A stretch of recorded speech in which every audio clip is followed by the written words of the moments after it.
Sir আমরা জানি যে আসলে আসছে ঈদ এবং ঈদের সময় আসলে আমাদের লাইফস্টাইলে যেমন পরিবর্তন হবে, আমাদের খাবার-দাবারেরও অনেক পরিবর্তন হবে। এবং আমরা সবসময় বলে থাকি যে সুস্থ জীবনের জন্য খাবার-দাবার এবং লাইফস্টাইল পরিবর্তন খুবই গুরুত্বপূর্ণ। সেক্ষেত্রে আসলে যারা এখন খুবই একটু রিচ ফুড খাবেন, তাদের জন্য আসলে কোনো বাড়তি সতর্কতা নেয়ার বা তাদের জন্য আগাম কোনো পরামর্শ থাকবে কিনা?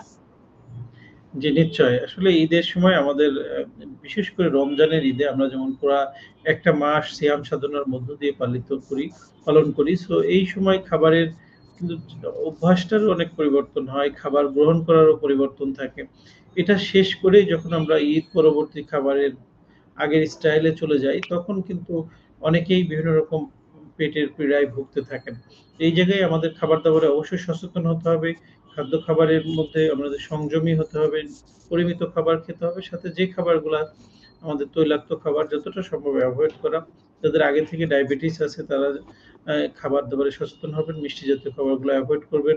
এবং রোজার সময় দেখা যায় যে তারাবির নামাজ, অন্যান্য ইবাদত বন্দেগীর কারণে নরমালি আমরা ফিজিক্যাল অ্যাক্টিভিটি তেমনভাবে করি না। হাঁটাহাঁটির ক্ষেত্রেও আমরা একটু কম করে থাকি। তো এই রোজা পরবর্তী সময়ে আমরা বলি যে ০.৫ ঘন্টা ৪০ মিনিট আবার সেই প্রিভিয়াস ১১ মাসের মতোই মিনিমাম ০.৫ ঘন্টা ৪০ মিনিট ঘাম ঝরিয়ে হাঁটা, এক্সারসাইজ করা, খাবার-দাবারের মধ্যে পুষ্টিকর খাবার যেমন আমরা বলি মাছ খেলে ছোট মাছ বেশি খাওয়া, দুধ, ডিম, আ হলুদ ফলমূল, শাকসবজি এগুলো খাদ্য তালিকায় বেশি রাখা। ফাস্ট ফুডের খাবারগুলা যেমন পিজ্জা, বার্গার অন্যান্য খাবারগুলাকে এভয়েড করা।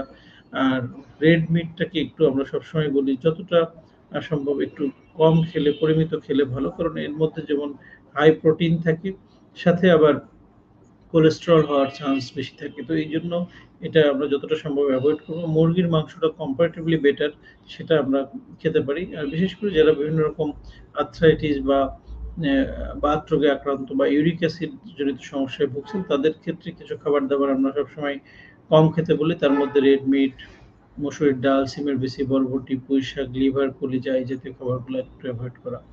সর্বোপরি রোজার পরবর্তীতেই মানে আমরা যেমন রোজার সময় একটা নিয়ম মেনে খাবার-দাবার খাই, ঠিক পরবর্তী সময়গুলোতেও যদি আমরা এইভাবে মেনে চলি, তাহলে হয়তো নিজেরাও সুস্থ থাকতে পারবো এবং ঈদটাও আমাদের আ খুব ভালোভাবে আমাদের ঈদটা কাটবে।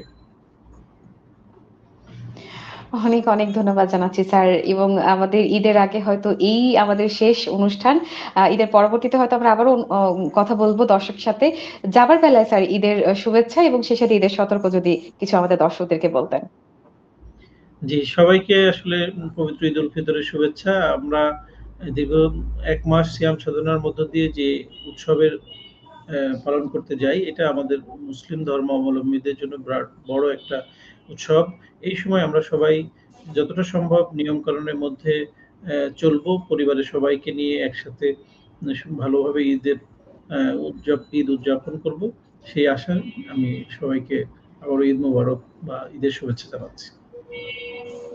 ধন্যবাদ জানাচ্ছি স্যার। আপনিও সুস্থ থাকবেন এবং আপনার ঈদটাও ভালো কাটুক, সুন্দর কাটুক সেই প্রত্যাশা রাখছি। জি, আপনাকেও ধন্যবাদ।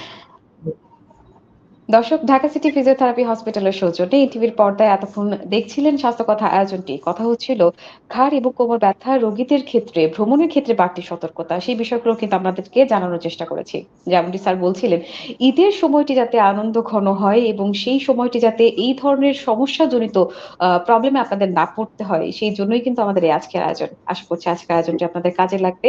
আপনাদের সবার ঈদ সুন্দর কাটুক, সুস্থ কাটুক এবং সবাই খুব সুন্দরভাবে ঈদ পালন করুন। সেই প্রত্যাশা রাখছি এবং পরবর্তী অনুষ্ঠান দেখার আমন্ত্রণ জানিয়ে বিদায় নিচ্ছি এখানেই। আল্লাহ হাফেজ সবাইকে।